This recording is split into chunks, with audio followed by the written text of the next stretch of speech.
Should you buy or rent a place in Canada? You probably have so many questions if you're coming to Canada or whether you already live in Canada. If you want information about this country, you're looking for a Canadian YouTuber, you want to support Canada because you are Canadian, or if you want to move to Canada, be sure to subscribe and smash the notification bell. In today's video, should you buy or should you rent? Updated for 2020 and beyond. First of all, I want to let you know that buying a house is like getting married. You're gonna have to put down a down payment on that house. First of all, you're gonna need like probably 20%. So you need that number hanging around in your bank account as savings. Not only that, you probably want another 6 to 12 months of rent to be able to live. On top of that, you want to pay closing costs, which are around 1% of the home. If you're using a realtor or you're using someone's services, it's going to cost even more money. So you need a lot of money.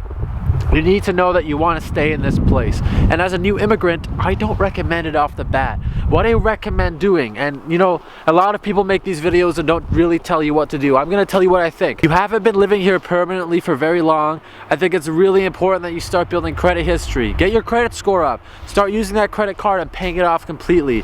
You don't want to have bad debt.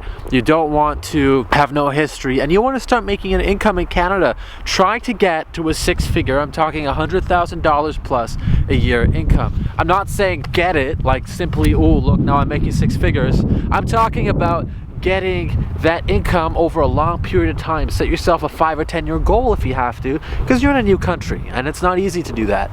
But try to get there. If you aim there, your income will steadily increase. Maybe 42,000, 55,000, 68,000. Then making this income is going to look really good for a pre-approval. In order to buy a home, you're going to need to get pre-approved. And you're probably wondering, how do I get pre-approved? Pre-approval is when the bank agrees to lend you a mortgage. Generally, you can get an interest rate on that mortgage and you can lock it in for a period of 5 years. But in order to get that pre-approval, you're going to need to have income for the past 2 years and proof that you're employed. If you don't have that, good luck getting the pre-approval. If you're self-employed, still very difficult. I went in, I was approved for a lot less than I thought I would be because I didn't pay myself enough through my business. You need a lot of things in line in order to buy a place. In your first few years, I don't recommend it. Do I think home ownership or investing in real estate is a good goal long term? Yes, I do. Even though the naysayers say it's bad, it's a shackle and chain with closing costs, you may not build equity.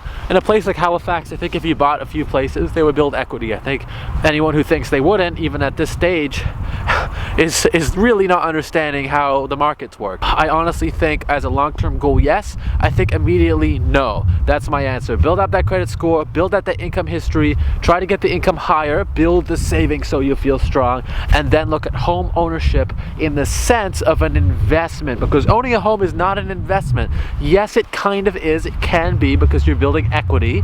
So people who say it's absolutely not don't know what they're talking about. But at the same time, you may not be building the equity you think.